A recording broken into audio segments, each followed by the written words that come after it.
नमस्कार, मैं रवीश कुमार और आप देख रहे हैं एवी न्यूज 69। अगर अब तक आपने वीडियो को लाइक और चैनल को सब्सक्राइब नहीं किया है तो करते जाइए, क्योंकि आज की कहानी सिर्फ खबर नहीं, एक अंतर्राष्ट्रीय भूचाल है जिसके कंपन अमेरिका से लेकर बीजिंग और इस्लामाबाद तक महसूस किए गए हैं। दुनिया की राजनीति में आज ऐसा क्या हुआ कि तीन महाशक्तियों की नींद एक साथ उड़ गई। पुतिन जैसे ही दिल्ली में उतरे, वाशिंगटन की भाषा बदल गई, चीन की भौहें तन गईं और पाकिस्तान हमेशा की तरह हक्का बक्का। लेकिन सवाल यह है, क्या यह सिर्फ एक दौरा था या इसका अर्थ है कि वर्ल्ड ऑर्डर की नई पटकथा दिल्ली में लिख रही है। दिल्ली से शुरू हुई कहानी पर असर पूरी दुनिया पर। जैसे ही पुतिन का काफिला दिल्ली में दाखिल हुआ, अमेरिका ने बिना किसी चेतावनी के अपनी नई नेशनल सिक्योरिटी स्ट्रेटेजी जारी कर दी और इस रिपोर्ट में अचानक से भारत को अनिवार्य साझेदार बताया गया। अचानक क्यों? क्योंकि अमेरिका को अब समझ आ चुका है कि चीन को रोके बिना हिंद प्रशांत सुरक्षित नहीं रहेगा और चीन को रोकने के लिए भारत के अलावा कोई विकल्प है ही नहीं। लेकिन ट्विस्ट यहां है, जब भारत अमेरिका के बीच ट्रेड वॉर, टैरिफ और शुल्क विवाद चरम पर थे, तभी अमेरिका को क्वाड की याद क्यों आई? क्योंकि वॉशिंगटन देख रहा है कि भारत रूस से रिश्ते कमजोर करने के बजाय और मजबूत कर रहा है। यही बात अमेरिका को सबसे ज्यादा बेचैन कर रही है। अमेरिकी रिपोर्ट में पाकिस्तान का जिक्र सिर्फ सीजफायर तक सिमट जाना एक संकेत है कि अमेरिका ने पाकिस्तान को दराज की सबसे नीचे वाली फाइल बना दिया है। इस बीच दिल्ली में भारत और रूस ने दिया दुनिया को सबसे बड़ा संदेश। पुतिन और मोदी की संयुक्त प्रेस वार्ता में दो लाइनें सबसे भारी पड़ी। एक, भारत रूस की दोस्ती ध्रुव तारे की तरह स्थिर है।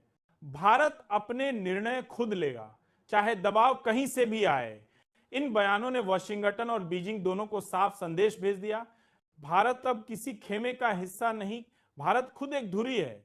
भारत रूस के नए समझौते, स्वास्थ्य, ऊर्जा, जहाज निर्माण, पोर्ट कनेक्टिविटी, क्रिटिकल मिनरल्स, ये सिर्फ मोयू नहीं है, ये भविष्य के 10 साल की शक्ति समीकरण तय करने वाले समझौते हैं।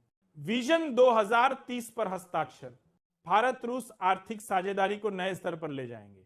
और हां, यूरेशियन इकोनॉमिक यूनियन के साथ एफटीए की दिशा में बढ़ना चीन यूरोप रूट के बीच भारत की स्थिति और मजबूत करने वाला कदम है। अमेरिका नाराज था पर भारत झुका नहीं। अमेरिका ने 50% तक टैरिफ बढ़ाए क्योंकि भारत रूस से सस्ता तेल खरीद रहा था। लेकिन भारत ने कहा, देश पहले, कीमत बाद में और दबाव कभी नहीं। और यही स्टैंड भारत को आज ग्लोबल पावर सेंटर की नई कुर्सी पर बैठा रहा है।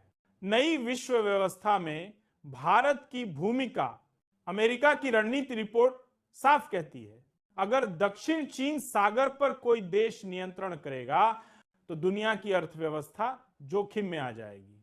और ऐसे माहौल में भारत ही वह शक्ति है जो संतुलन बना सकता है। भारत अब सिर्फ एक क्षेत्रीय खिलाड़ी नहीं, यह नई भू राजनीति का निर्णायक केंद्र बन चुका है और पुतिन की यात्रा ने इस पर अंतिम मुहर लगा दी। दुनिया समझ चुकी है, भारत न तो रूस को छोड़ेगा न अमेरिका के दबाव में झुकेगा। भारत पहले के सिद्धांत पर अडिग है और दुनिया यह सब बहुत ध्यान से देख रही है।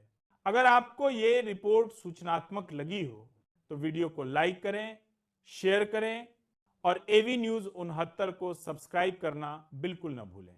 हम आपके लिए दुनिया की राजनीति के ऐसे ही बड़े विश्लेषण हर दिन लेकर आते रहेंगे। मिलते हैं अगले वीडियो में, तब तक सवाल पूछते रहिए, क्योंकि सवाल ही लोकतंत्र की